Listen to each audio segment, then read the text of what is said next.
All right. So I just got done watching a video from Machine Nut Dell, and he was doing an experiment with carbide, carbide brazed tooling on his shaper. And I know some of the other guys out there have done some experimentation with that sort of stuff in the past. Also, I years ago or months ago did an experiment with uh, carbide insert when I had, I think, my big shaper. Anyways, and that didn't go over very well for me. But I know, I think it was Tony that had some pretty good success with brazed carbide on his shaper, if I remember correctly. But I can't remember too many other people who have tried to go that route before. Anyways, the reason I bring this up in the first place is a few nights ago, I had come up with another possible theory or idea to add to this whole debate about whether or not carbide is a practical thing to use on a shaper. We all know carbide doesn't like interrupted cuts. Okay, that's nothing new for us.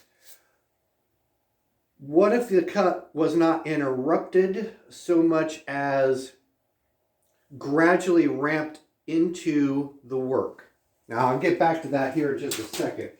The reason that I'm even mentioning it to you guys is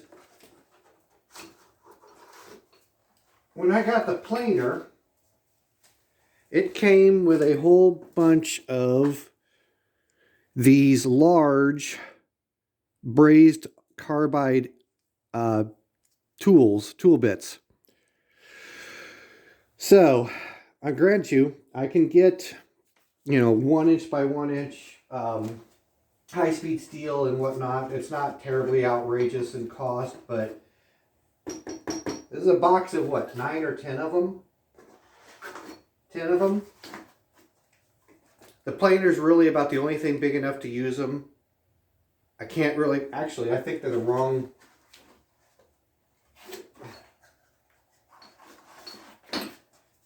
Yeah, and they're pretty much ass backwards to even think about using them on the Hindi lathe. So, I thought about a whole new idea to try to implement them on the planer in the future, possibly. So, I considered a possible test of sorts. And unfortunately, I've already gotten rid of my Atlas 7B shaper, so I can't test anything out on it. And one of the unfortunate side effects of having a Cochrane Bly is if you want to use it as a shaper, I'll spend half the night rotating the head, setting everything up to use it as a shaper. It's not so bad to set it up to use as a slaughter, but the shaper thing kind of changes everything. Plus, it's less than 50 degrees out here, so I don't want to spend that much time in the garage right now on a theory. But let me show you guys the crazy idea that I had. Let me employ this thing again. All right. Let's say you have a piece of material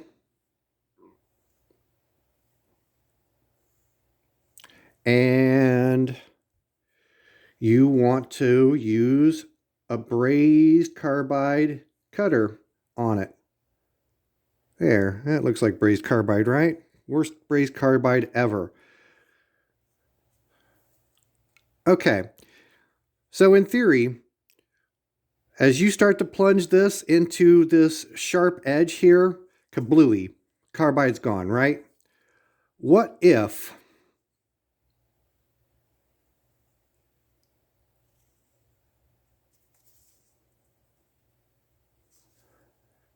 your metal looked like that instead? the forces on the brazed carbide would ramp up. I mean, it'd still be rather quick, but in theory, maybe it would be a lot less than the blunt force trauma that would be experienced from, impacting this edge over here. Anyways, this is totally just a theory that came to me one night. It could be a ridiculous idea. It could be a great idea. But unfortunately, I just don't have the time or ambition to implement it right now. And in my humble opinion, this is right up the alley of Rustinox or Machine Nut Dell. Let's see, who else? Who else is big on the shaper thing? Astro Wiki? What's his name? Shoot. An Austrian guy, Astra something. Anyways, this is right up that the alley of those particular individuals, in my opinion, since they're good with shapers, they've got shapers, et cetera, et cetera. And maybe it wouldn't take, this much of a ramp to alleviate enough of the forces that the brazed carbide would have.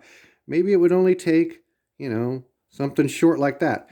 Now, obviously, I'm sure you've already thinking this. If all you needed was this piece of material here, and you have to, screw around with all this, you have to compensate for that and, cut this material off after the fact.